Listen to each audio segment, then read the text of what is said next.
told 3 times by me personally. This, do you see what they're doing to our green belt?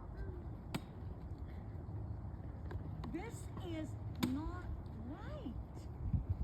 No motorized vehicles are allowed back here. They need to find somewhere else to go play. I'm so sorry. They're scaring all the birds and even the squirrels. This is our natural habitat back here. That's the only area we have in this whole area. You need to respect it.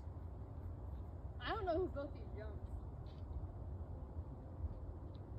These kids on these dirt bikes and these electric bikes did.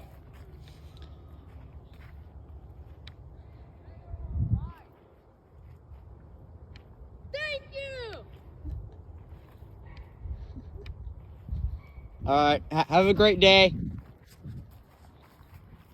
On them. I'm pretty. You need to leave. I don't have motor. I charge it by like a battery. I'm proud of you. I'm so sorry, Miss Brenda. Yeah, Please- I'll tell you all the way. Please forgive me.